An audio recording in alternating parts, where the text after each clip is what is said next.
en el país se confirmaron 442 casos nuevos de la enfermedad, acumulándose 4.661 casos.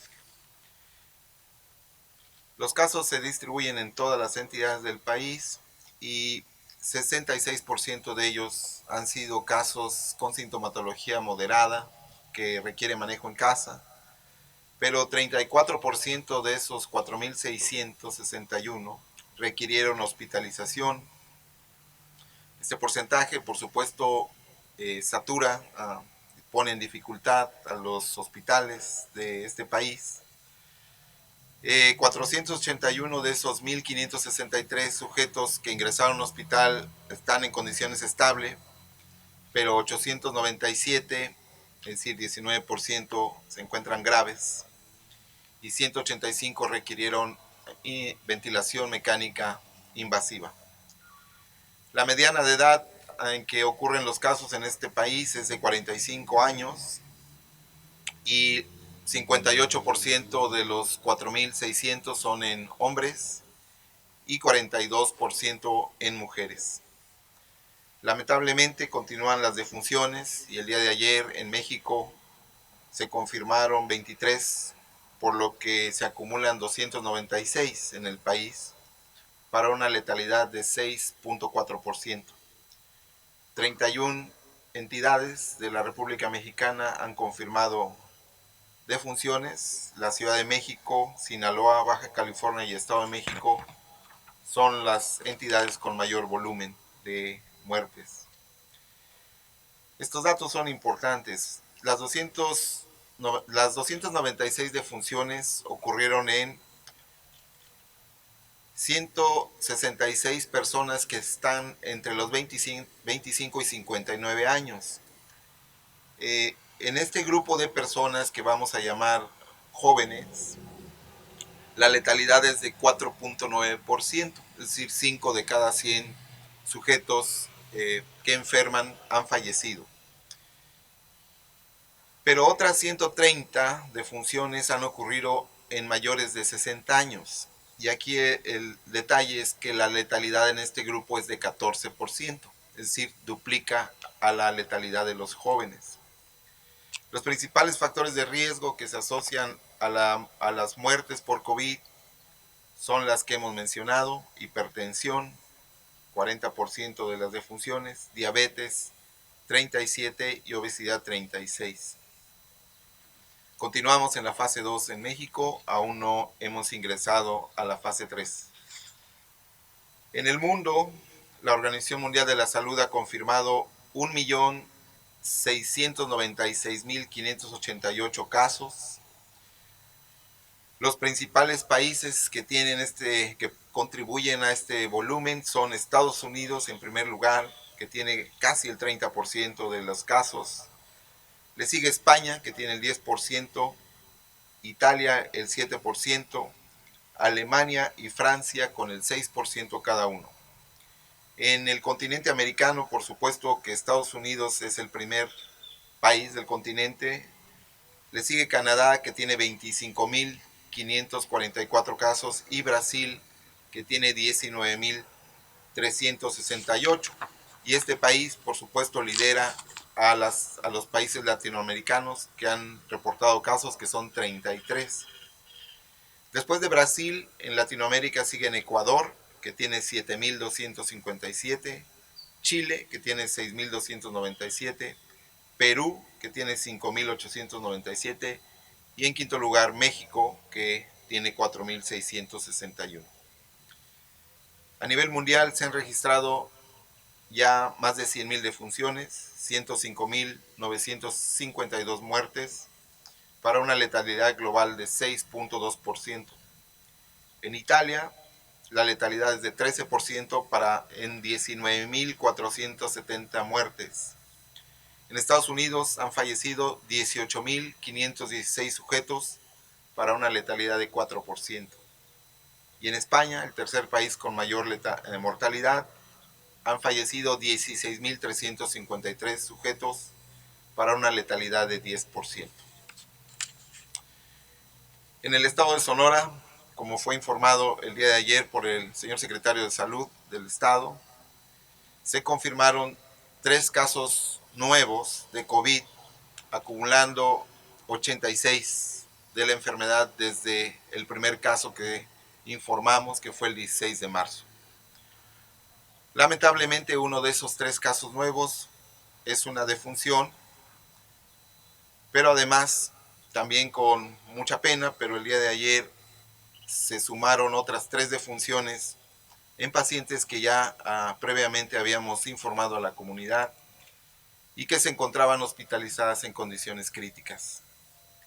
Las 3 defunciones en estos pacientes que ya habían sido confirmados ocurrieron en 3 mujeres de 58, 60 y 66 años que vivían en Nogales, Sáric y Magdalena. 2 de ellas fueron atendidas en hospitales de la Secretaría de Salud y la tercera en el ISSSTE. Estas 3 mujeres contaban con al menos una enfermedad crónica como diabetes, hipertensión, asma y obesidad. La cuarta muerte sucedió en una mujer de 77 años, residente del municipio de Guatabampo,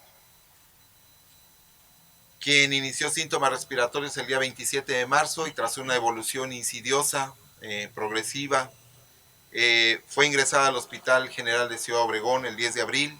Ese día le tomaron la muestra y lamentablemente falleció al día siguiente. El día de ayer, el Laboratorio Estatal de Salud Pública confirmó COVID-19. Así, con las 4 defunciones que estamos informando, se acumulan 12 muertes por COVID-19 en Sonora, para una letalidad de 14%, que es superior a la que se observa en el país. No obstante esto, Sonora se ubica en el 6º lugar nacional en este rubro. Las defunciones sucedieron en 10 mujeres y 2 hombres, que residían en los municipios de Magdalena, 3 de ellos, San Luis Río Colorado y Sáric, así como Guatabampo con 2 cada uno de ellos, y con una defunción Nogales, Hermosillo y Cajeme. 8 de las muertes ocurrieron en personas mayores de 60 años, y en este grupo la letalidad es de 38%. Mientras en las personas menores de 60 años, la letalidad es de 6%. Es muy importante que entendamos esto, insisto, como sociedad, para proteger a las personas mayores. Todas las personas que fallecieron por COVID en Sonora tenían al menos una enfermedad crónica, como las que hemos mencionado, principalmente diabetes, hipertensión arterial, obesidad, insuficiencia renal crónica o asma. De las 6 muertes que han ocurrido en Sonora, 6 corresponden a la Secretaría de Salud, 4 al Instituto Mexicano del Seguro Social, una al ISSSTE y una al ISSSTEZON. Los 86 casos de COVID-19 han ocurrido o se distribuyen de la siguiente manera. San Luis Río Colorado tiene 31 casos, Hermosillo 22, Guatabampo 8, Cajeme 7, Magdalena y Navojoa 4, Sáric 3, Caborca, Guaymas y Opodepe 2 y Nogales 1. 54% de los casos han ocurrido en mujeres y el restante, 40 casos en hombres. Finalizo diciendo que 54, es decir, 63% de los pacientes han tenido un cuadro leve o moderado de COVID con manejo en casa. 6 pacientes han sido curados ya, 14 continúan hospitalizados, 8 de ellos estables, pero otros 6 están muy graves. Uno de estos tiene ventilación mecánica invasiva, así como las 12 defunciones que he dicho. Hemos estudiado por laboratorio a 580 casos sospechosos, 86 fueron confirmados y 494 fueron descartados. Pero además hemos monitoreado y seguimos vigilando a 368 personas que proceden de áreas de viaje que proceden de viajes de áreas de riesgo.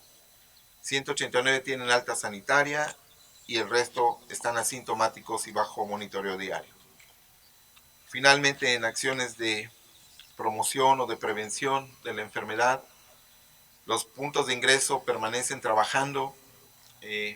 No hemos todavía decidido por cuántos días más. Vamos a integrar esas personas al trabajo de campo, ya porque en realidad la transmisión mayor en Sonora es ya de nivel local. Les cuento, por ejemplo, que de los casos que tenemos, ya 72% no tienen historia de viajes fuera del estado. Solamente 28% ya corresponden a pacientes que adquirieron la infección en otras regiones del mundo. Pero hemos seguido trabajando, los puntos de ingreso siguen con monitoreo. Se ha revisado la temperatura corporal a 164.824, es decir, 14.000 más que los que teníamos en nuestro reporte previo. Material promocional hemos entregado 140.000 folletos, dípticos e informativos y hemos aplicado gel a 187.560 personas. Como entenderán, solamente es una medida preventiva que ocurre en el momento, pero que evidentemente deberá continuar en el resto del día. Finalizo diciendo que definitivamente, como hemos señalado con anterioridad, la mejor o la más eficiente barrera protectora contra la diseminación del virus es el lavado frecuente de manos con agua y jabón o con gel alcohol.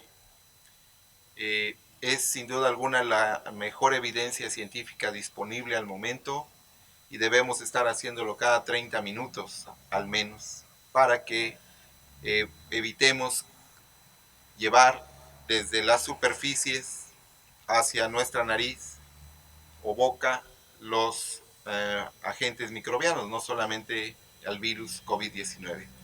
Voy a finalizar, por supuesto, agradeciendo dos cosas. Una, que este fin de semana, desde el viernes, jueves, viernes, sábado y domingo, que culturalmente son por supuesto muy importantes para la mayoría de personas en el mundo, se haya hecho un sacrificio manteniéndonos en casa. Prueba bien que estamos dispuestos y somos solidarios para contribuir a disminuir el riesgo de transmisión. Vaya pues nuestro agradecimiento a todas aquellas personas que con una conciencia social y una responsabilidad permanecieron en sus hogares, aún sabiendo que por supuesto era época de vacaciones. Pero también quiero agradecer doblemente al personal de salud que sin descanso, y esto es algo que vale mucho la pena destacar, trabajó horas extras incluso en estos días de descanso. Están trabajando no solamente en las unidades médicas, y también, insisto, mi reconocimiento al personal de campo que está yendo a los domicilios, que toma las muestras, que es el personal de epidemiología de la Secretaría de Salud. Es un personal de tierra que no se observa, que no se ve, pero es el que está dando seguimiento a todos los casos, contactos, que está exponiéndose, tomando muestras. Y otro personal que poco se ve, pero que es clave, es el personal del Laboratorio Estatal de Salud Pública, quien está procesando muestras bajo ambientes de seguridad muy estrechos y es quien está en riesgo. Ellos también, igual que el personal médico en hospitales y centros de salud, es personal que está trabajando intensamente para contener el virus. Como les prometimos también, en esta ocasión nos acompaña el doctor Daniel Pérez Medina del Instituto Mexicano del Seguro Social para responder preguntas que ustedes tengan acerca de la situación, por supuesto, institucional, y para el ánimo de mostrarles que el sector salud en Sonora está trabajando de forma unida, sumando esfuerzos, siendo solidarios en estas tareas que tenemos para proteger a la población. Entonces, si les parece, pasamos a la sesión de preguntas, de respuestas. Doctor, ¿quieres dar algún mensaje? ¿Pretendes algo que quieras decir a la población derechohabiente del IMSS? Eh, ¿O prefieres esperar a las respuestas, a las preguntas, la sesión de preguntas y respuestas? No, las preguntas. Ok, entonces pasamos, si les parece, muchachos, Bueno, a las preguntas y respuestas. buenos días, doctor Germán Contreras de Mega Noticias Hermosillo. Sí. En este sentido, mi pregunta sería si la autoridad estatal, la Secretaría de Salud, ya tiene información por parte de la Federación en torno a qué hospitales privados se podrían unir conforme al plan que pues, dio a conocer el presidente el día de ayer y que estarían apoyando con camas, con habitaciones a la atención de pacientes de COVID aquí en Sonora, doctor. Sí, no tengo todavía información precisa acerca de, ni tengo la lista de hospitales que van a sumarse, pero sí les puedo informar que hay una disposición absoluta de esos hospitales privados, porque el presidente de la Asociación de Hospitales Privados forma parte, eh, que incluso tiene voto dentro del Consejo Estatal de Salud.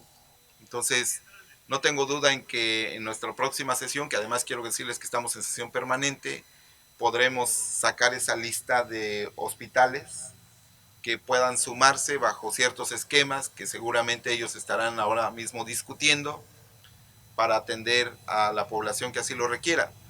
Pero voy a informar a la sociedad, o sea, la Asociación de Hospitales Privados forma parte, es un miembro permanente del Consejo Estatal de Salud y todas las decisiones que se han tomado desde el Consejo han sido con la participación de ellos, entonces no tengo duda en que van a hacerlo. No sé en realidad darles la lista de hospitales que van a sumarse, pero estoy seguro que en la próxima sesión que tengamos eh, reunión del Consejo, tendremos esa lista para ustedes. Pero la voluntad está allí y yo estoy seguro que vamos a lograr esquemas de colaboración como lo hemos hecho con la academia, como lo hemos hecho con las instituciones mismas del sector público. Buenos días, Germán Carvajal de Azteca Sonora para el doctor Pérez Medina, IMSS. Llamó mucho la atención el proceso que se tenía, ¿no? De la tardanza del resultado de las pruebas. Ahora con la alianza con la Secretaría de Salud, si nos puede contar un poquito cuál es el nuevo protocolo ahora que las pruebas se envían al laboratorio estatal. Bien, gracias. Buenos días a todos. Sí, la alianza con Secretaría de Salud, digámoslo así, no es nueva realmente, es un trabajo colaborativo de años y administraciones previas, etcétera. La situación era afinar qué muestras nos iba a apoyar la Secretaría de Salud localmente, dado que el Instituto Mexicano del Seguro Social es un órgano centralizado, federal, y dependemos de normativa institucional. Entonces, el punto era ese, el punto era saber qué muestras, porque si bien nosotros tenemos poco más de 1,5 millones de derechohabientes, no existía capacidad instalada dentro del laboratorio estatal que nos tolerara también todas las muestras. El punto era saber qué muestras específicamente se iban a enviar para disminuir estos días. Y si bien ya se venía trabajando, posterior a una intervención del doctor Citre, representante del IMSS en el Estado, con el secretario de Salud, termina de afinar estos puntos para atender casos graves, por así decirlo, para mandar muestras de casos graves o con compromiso importante en salud para su análisis por laboratorio estatal y así agilizar. De momento no son todas, por lo que ya les digo, capacidad instalada, pero en base a este acuerdo sí ha sido más funcional la parte de tener resultados con mayor prontitud. Buenos días, Gamaliel González del periódico El Imparcial. Los casos de fallecimiento de las mujeres en Magdalena de Quino, las 3 mujeres, si están relacionadas o contaban con algún lazo familiar, y si es así, ¿cuántos contactos están en vigilancia? Y en Valle de Quino, a los pobladores, ellos han dicho que personal de salud les ha comentado que hay entre 1 y 3 sospechosos que saben de esto y si hay alguna recomendación. Y por último, si algún laboratorio particular cuenta ya con la acreditación para realizar pruebas del COVID-19. Sí, respecto a la situación de Magdalena, voy a insistir por una cuestión de incluso normativa, la ley de protección de datos individuales. No me referiré nunca a situaciones de orden familiar. Todos los contactos y casos en Magdalena han sido estudiados y por supuesto que tienen una relación, pero es estrictamente epidemiológica. No voy a señalar vínculos familiares por respeto a la situación. Pero por supuesto que es un estudio epidemiológico que hemos hecho y sabemos que existen contactos cercanos. Voy a insistir en este concepto que es en este momento en la fase 2 que estamos en Sonora, los brotes intrafamiliares ocurrirán y esa es la siguiente fase, o sea que aparezcan brotes dentro de las familias. Por eso les comentaba yo la conveniencia de que si tengo un síntoma respiratorio, cualquiera que sea, entonces usen dentro de la casa cubrebocas. Esa es la razón técnica. Los contactos estudiados y que tenemos bajo monitoreo en Magdalena son alrededor de 25 casos, no casos, contactos a los cuales se les monitorea la presencia de síntomas respiratorios. Quino, sí, por supuesto que tenemos conocimiento de los casos sospechosos, del caso confirmado también. Debo decirles, comunidad, que esos rumores que ustedes conocen son todos ellos investigados por las brigadas epidemiológicas. Y por eso decíamos que nos ayudaran, haciendo caso omiso a los rumores, porque en realidad el trabajo es desgastante para poder acreditar la presencia de tal caso en tal comunidad.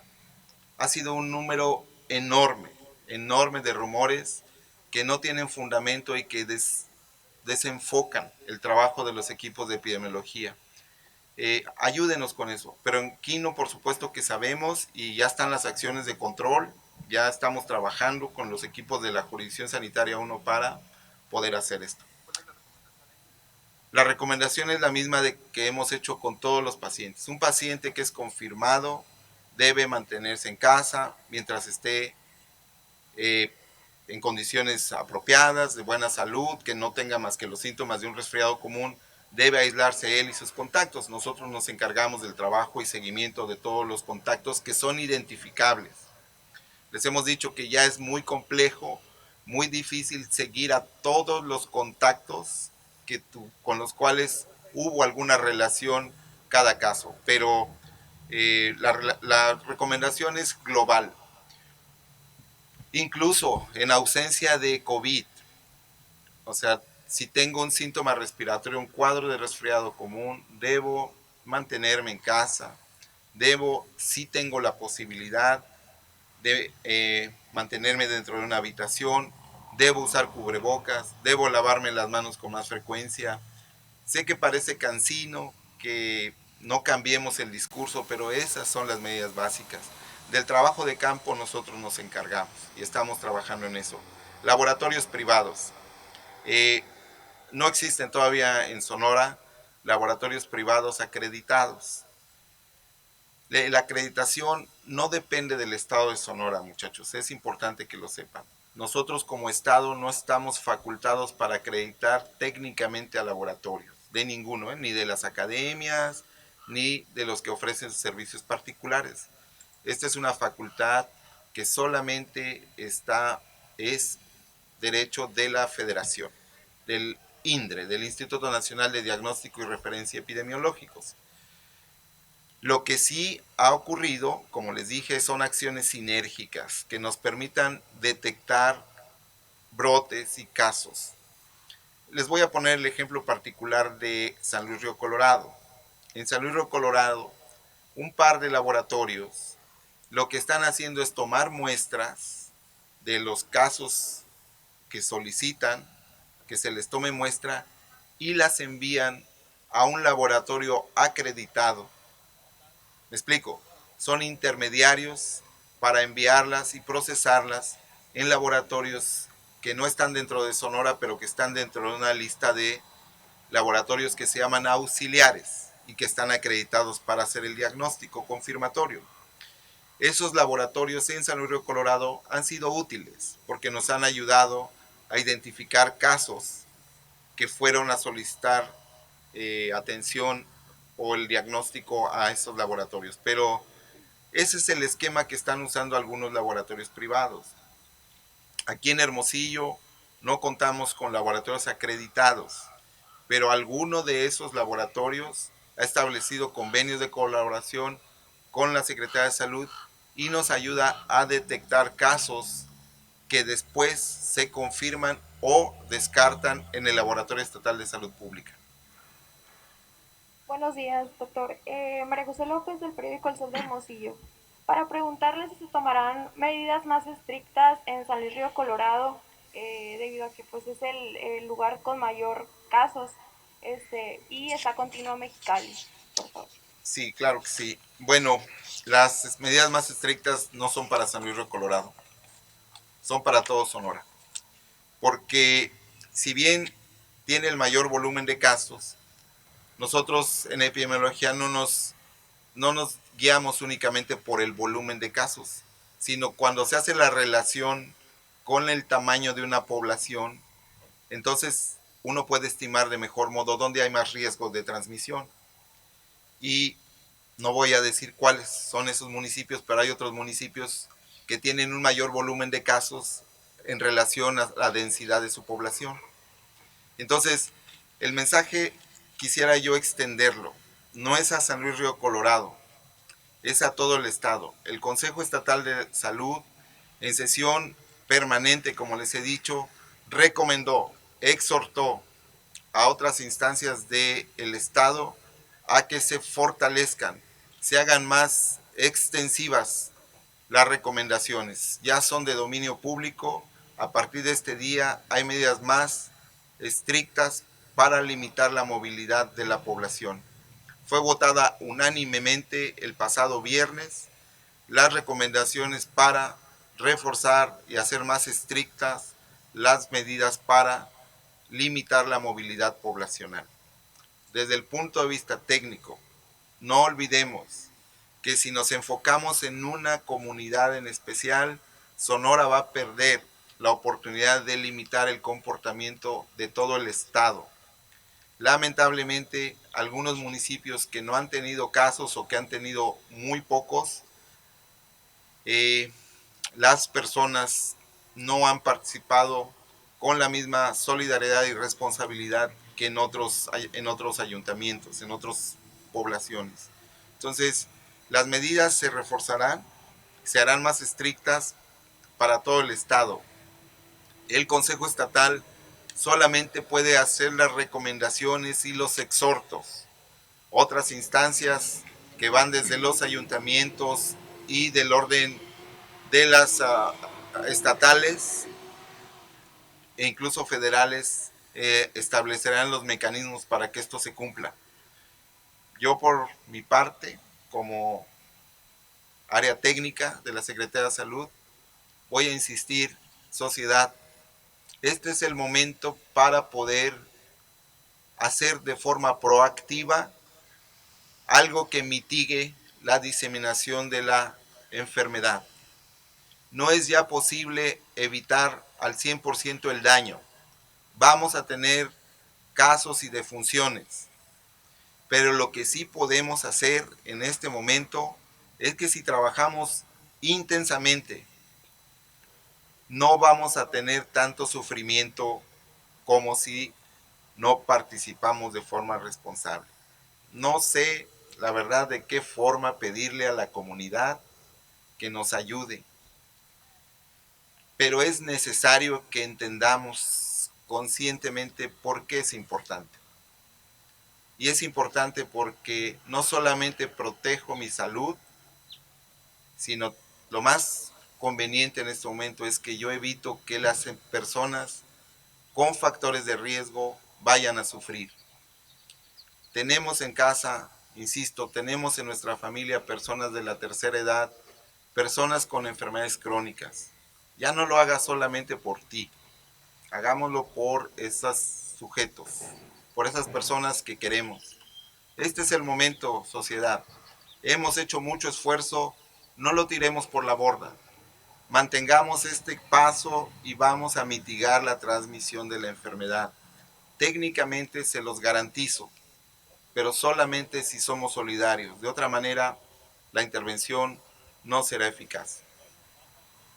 Buenos días, doctor.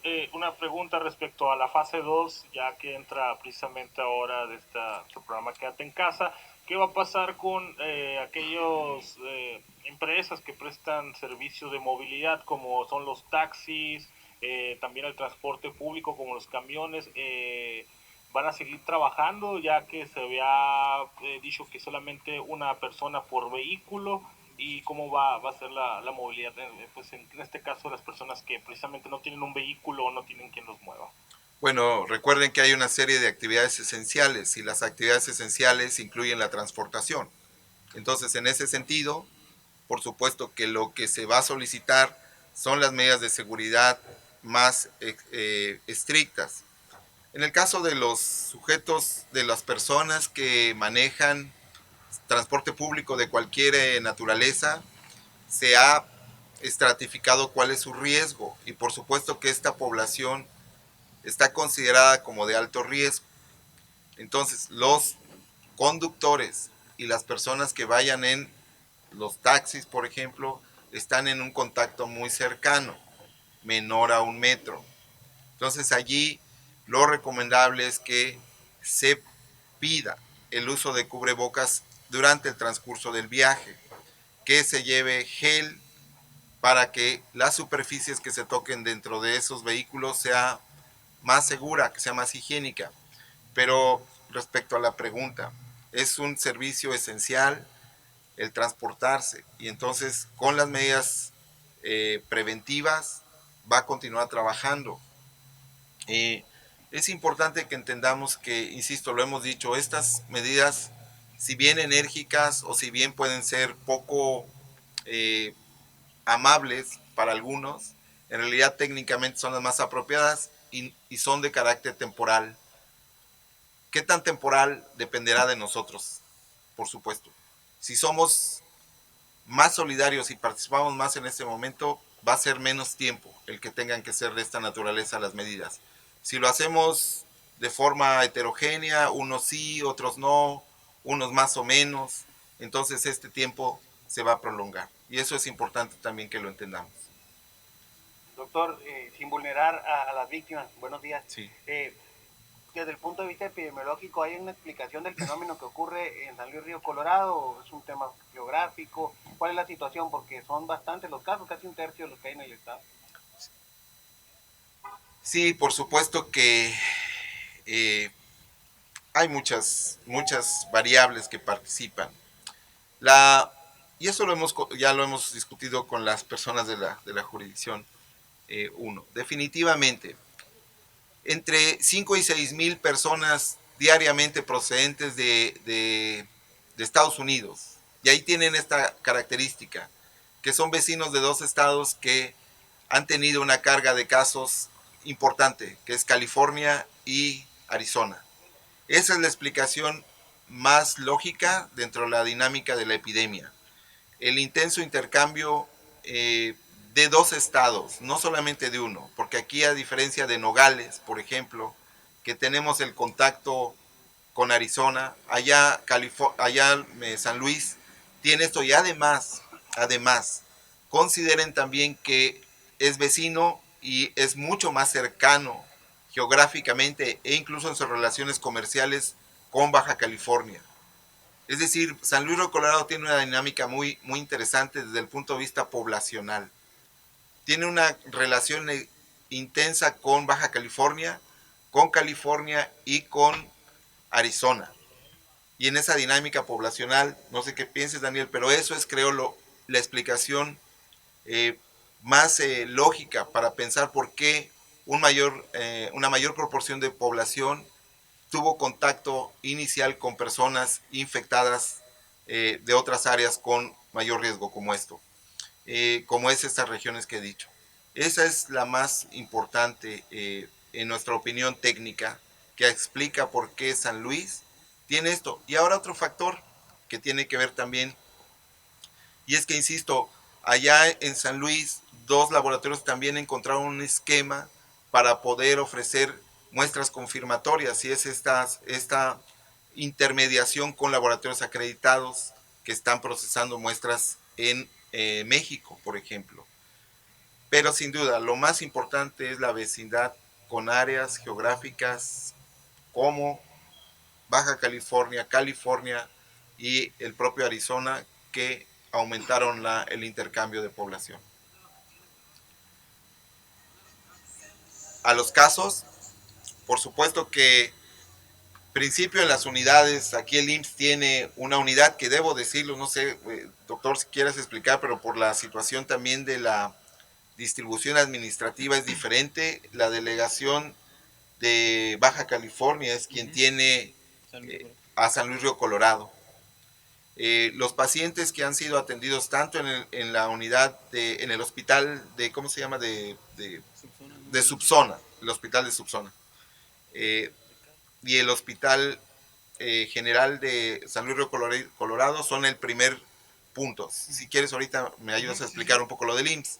Pero los pacientes se atienden primeramente en el Hospital General de San Luis Río Colorado, los que son de responsabilidad de la Secretaría de Salud y los que han ameritado referencia por seguridad, por mejor manejo médico, son trasladados no hacia la ciudad de Hermosillo, sino al Hospital General de Mexicali, que está a una hora y media de San Luis.